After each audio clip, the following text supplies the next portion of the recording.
Om Sai Ram. Welcome to बंदे हैं हम साई के। मैं हूँ आपके साथ सुयशी। एक एक्सपीरियंस, बहुत प्यारी सी लीला है बाबा की, वो शेयर करने जा रही हूँ आप सबके साथ, जो हमारे साथ शेयर किया है विजय लक्ष्मी मैम ने। We are very thankful to her for sharing this beautiful leela of Shri Sainath Maharaj. क्योंकि इस एक्सपीरियंस के थ्रू या जितनी भी एक्सपीरियंसेस हम आपको बताते हैं, ये सब वाकई में अगर देखा जाए तो बाबा श्री का आशीर्वाद होता है। और ये कहा गया, इवन सच्चरत में भी ये मेंशन्ड है कि हम जितनी बाबा की लीला गान करेंगे, ईश्वर को भी वो ही पसंद है, that we are singing the glory of gods and saints. इसलिए हमें भगवान का नाम लेना चाहिए और इसलिए मुझे आप सबको एक्सपीरियंस सुनाना बहुत पसंद है। आप सब भी अपना एक्सपीरियंस ज़रूर शेयर कीजिएगा। मेरा नंबर मैं कमेंट सेक्शन डिस्क्रिप्शन में मेंशन कर दूँगी। अभी मैं सीधा आपको वो लीला सुनाती हूँ जो हुई है उनके साथ।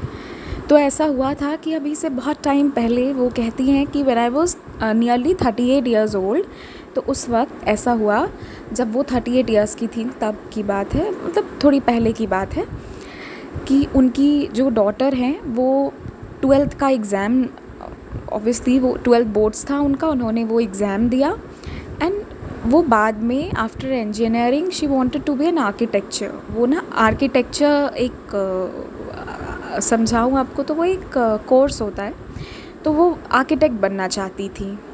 और आर्किटेक्ट बनने के बाद मतलब मनी इन्वेस्टमेंट भी उसमें चाहिए है, क्योंकि वो प्रोफेशन ऐसा है कि वहाँ पे थोड़ा सा अगर मनी रहे तो वो एक सेफ़ एंड साउंड प्रोफेशन बन के निकल कर आता है। देयरफॉर ये लोग उस चीज़ को लेके परेशान थे, क्योंकि उस वक्त उनके घर की कंडीशन बहुत अच्छी नहीं थी, मनी की कंडीशन बहुत अच्छी नहीं थी। इनके हस्बैंड को जॉब छोड़ना था, अपनी जॉब। ये तब की बात है जब ये बांद्रा मुंबई में रहते थे, तब के टाइम की बात है। तो ये लोग उस वक्त बहुत परेशानी से गुज़र रहे थे कि अब क्या होगा। तो वहाँ पे ना एक साईं बाबा की मंदिर थी, द्वारका माई करके ऐसे। तो ये लोग हमेशा वहाँ जाते थे। इनकी डॉटर भी जाती थी, भजन कीर्तन ये सब में जाती थी। और ये लोग इसके लिए मना कर रहे थे, या कहिए मना नहीं कर रहे थे, पर अब पता ही था कि घर की फ़िनांशियल कंडीशन ऐसी है, तो कैसे आगे कर पाएंगे। भाई पेरेंट्स हैं, उनको भी परवाह तो है ही कि पता चला कोर्स हो गया, उसके बाद और प्रॉब्लम हो रही है कि अर्न नहीं कर पा रही है। तो जो भी था वो बहुत परेशान थे दोनों। और उनकी डॉटर बहुत रोती थी, बिकॉज़ उन्हें ना एकदम, मतलब कहते हैं ना, वो दिल से था कि she really wanted to be an architect. तो उनका एकदम दिल से था कि नहीं, मुझे आर्किटेक्चर करना है, मुझे आर्किटेक्ट बनना है। तो वो बहुत रोती थी, पर वो साईं बाबा के कीर्तन भजन में हमेशा जाती थी। फिर एक दिन ऐसा हुआ जब वो सो रही थी, तो वो सपने में देखी कि बाबा कह रहे हैं कि तुम बस मेरा नाम लेते जाओ एंड तुम्हारा सब अच्छा होगा। दैट वे बाबा आके उन्हें वैसे ब्लेस करके गए। वो अपनी घर पे अपने पेरेंट्स को बताई, ये बहुत बड़ी बात थी। उसके बाद क्या हुआ कि इनके हस्बैंड को उसी टाइम पे रिज़ाइन भी करना था। और ये लोग फिर से, मतलब फ़िनांशियल कंडीशन ख़राब होने वाली थी। अब भाई जो अर्न कर रहे हैं वही रिज़ाइन करेंगे, तो आप इमेजिन कीजिए कि सिचुएशन कैसी होगी। हम जितना सोचते हैं उससे कहीं ज़्यादा, हद से ज़्यादा परेशान कर देने वाली होती है। ओनली पेरेंट्स नो कि कैसे क्या होगा। तो उसके बाद क्या हुआ कि एक बाबा टाइप के कोई आदमी एक दिन इनके घर आए, और वो ना वाइट कुर्ता पहने थे, ऑरेंज कलर का पैजामा पहने थे, बहुत लंबे से थे, और कहने लगे कि मैं शिरडी से आया हूँ, यहाँ में जितने भी ब्राह्मण जन हैं उन्हें खाना खिलाने आया हूँ, उन्हें भोजन कराने आया हूँ, ऐसे करके कहने लगे। फिर वो, उनके हाथ में डायरी थी, नोटबुक थी, नोटबुक के अंदर शिरडी साईं बाबा थे। और फिर ना वो अचानक से इन्हें बहुत ज़्यादा ब्लेसिंग्स देने लगे और कहने लगे कि तुम्हारी जो बड़ी वाली बेटी है ना, वो पढ़ के, दोनों बेटियां पढ़ के, सॉरी, बड़ी वाली बेटी बहुत अच्छे से पढ़ेगी और वो अब्रॉड जाएगी, अब्रॉड मतलब विदेश जाएगी। और जो तुम्हारी छोटी वाली बेटी है, तो तुम्हारी एक दादी थी, कहिए वो ना बहुत प्यार करती थी तुम लोगों को, तो ये उन्हीं का पुनर्जन्म है तुम्हारे घर पर, ऐसे करके वो बोली।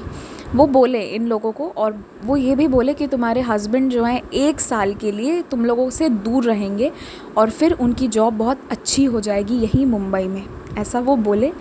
और क्योंकि वो अचानक से आए होंगे, सोचिए इन्हें तो नहीं पता था कि कोई शिरडी से आ रहा है, अचानक से आए, कॉल बेल बजाए और ये सब बोले, तो होता है ना कि इंसान उस वक्त शॉक में रहता है कि ये चल क्या रहा है। क्योंकि ऐसा एक बार मेरे साथ भी हुआ है, तो मैं भी उस वक्त ना दिमाग एकदम खाली हो जाता है, मतलब ब्लैंक हो जाता है। उस समय समझ में नहीं आता है कि ये सामने है कौन और क्या चल रहा है।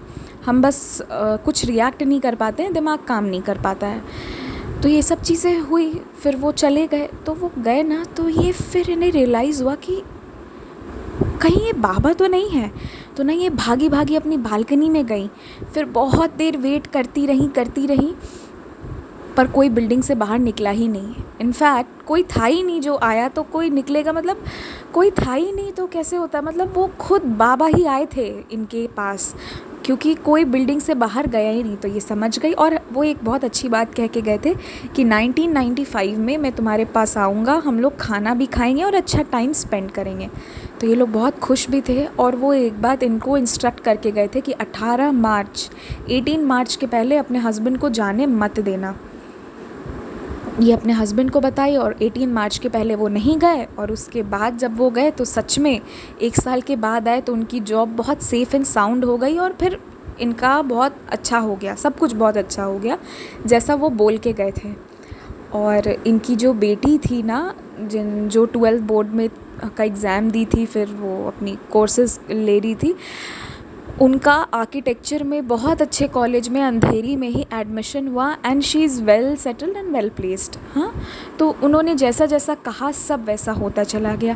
तो 1995 में ये लोग वेट कर रहे थे कि वो फिर से आएंगे, तो कोई नहीं आया। फिर इनके कज़न आए और 1 महीना इन लोग के साथ रहे, और फिर वो चले गए। तो ये वही कज़न थे जो साईं बाबा का मंदिर बनाए थे, वो इनके कज़न थे जो बाबा की मंदिर बनवाए थे। तो जब वो चले गए, तब इनको रियलाइज़ हुआ कि अरे, बाबा उसके फॉर्म में, मतलब उनके कज़न के फॉर्म में उनको मीडियम बना के उनके थ्रू इनके पास आए, और 1 महीना पूरा इन्जॉय किए और उसके बाद गए। तो ये बहुत प्यारी सी लीला थी, बाबा का आशीर्वाद था।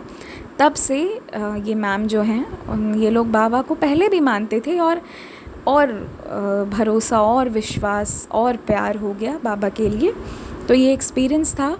आप लोग भी, आई नो कि बहुत बहुत अच्छा लगता है ये सब सुन के, और बहुत ब्लेस्ड फील होता है। आसपास इतनी अच्छी सी एनर्जी बन जाती है ना, जब मैं भी आप लोगों को ये बताती हूँ ना, जब मैं ये सुनती हूँ ना किसी का एक्सपीरियंस आपको बताने के पहले, आप विश्वास कीजिएगा कई बार ना मेरी आँखों में आंसू होते हैं।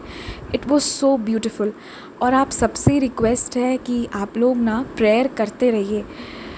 दिन में 2 बजे या रात के 10 बजे हम ग्रुप में प्रेयर करते हैं, और आपको ग्रुप में ऐड होने की कोई ज़रूरत नहीं है प्रेयर करने के लिए, क्योंकि प्रेयर जो है वो प्रेयर है, उसके लिए ग्रुप में होना या ना होना इज़ नॉट इम्पॉर्टेंट ये है कि हम अपने लिए बाबा से कितनी चीज़ें मांगते हैं। हम व्रत करते हैं, हम चालीसा पढ़ते हैं, हम दिव्य पूजा क्या क्या कुछ नहीं करते हैं, पर एक प्रेयर हम सोसाइटी के लिए करेंगे।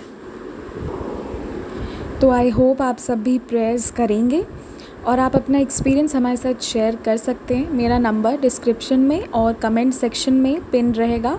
ऐसे मैं बता देती हूँ, 6206008273 है। ओम साई राम। Welcome to